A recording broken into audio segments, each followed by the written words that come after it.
Now Naomi had a relative of her husband, a man of great wealth and influence, from the family of Elimelech, whose name was Boaz.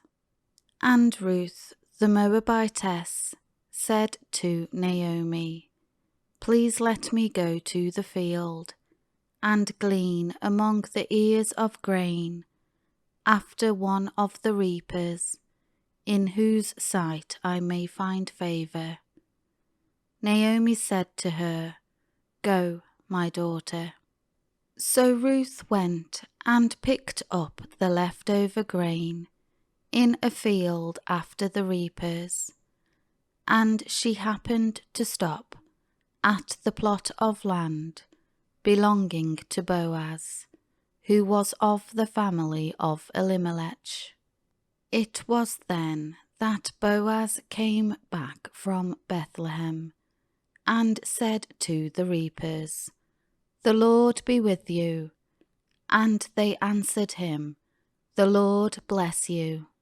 Then Boaz said to his servant, who was in charge of the reapers, "Whose young woman is this?" The servant in charge of the reapers answered, "She is the young Moabite woman who came back with Naomi from the country of Moab." And she said, "Please let me glean and gather after the reapers among the sheaves." So she came and has continued gathering grain from early morning until now, except when she sat resting for a little while in the field house. Then Boaz said to Ruth, "Listen carefully, my daughter. Do not go to glean in another field or leave this one, but stay here close by my maids. Watch which field they reap and follow behind them. I have commanded the servants not to touch you. And when you are thirsty, go to the water jars and drink from what the servants draw." Then she kneeled face downward, bowing to the ground, and said to him, "Why have I found favour in your eyes, that you should notice me when I am a foreigner?" Boaz answered her, "I have been made fully aware of everything that you have done for your mother-in-law since the death of your husband, and how you have left your father and mother and the land of your birth, and have come to a people that you did not know before. May the Lord repay you for your kindness, and may your reward be full from the Lord, the God of Israel, under whose wings you have come to take refuge."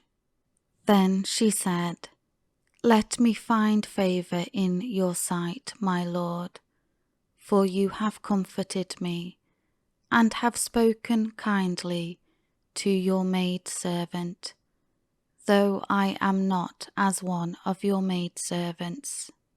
At meal-time, Boaz said to her, "Come over here and eat some bread, and dip your bread in the vinegar."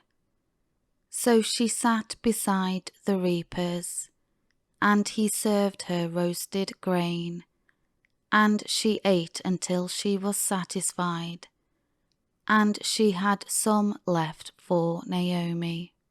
When she got up to glean, Boaz ordered his servants, "Let her glean, even among the sheaves, and do not insult her. Also, you shall purposely pull out for her some stalks of grain from the sheaves, and leave them, so that she may collect them, and do not rebuke her.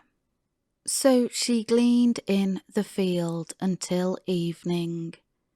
Then she beat out what she had gleaned, and it was about an ephah of barley. She picked it up and went into the city, and her mother-in-law saw what she had gleaned. Ruth also took out and gave to Naomi what she had saved after she had eaten and was satisfied. Her mother-in-law said to her, "Where did you glean today? Where did you work? Blessed be the man who took notice of you." So she told her mother-in-law with whom she had worked, and said, "The name of the man with whom I worked today is Boaz." Naomi said to her daughter-in-law, "May he be blessed of the Lord, who has not ceased his kindness to the living and to the dead."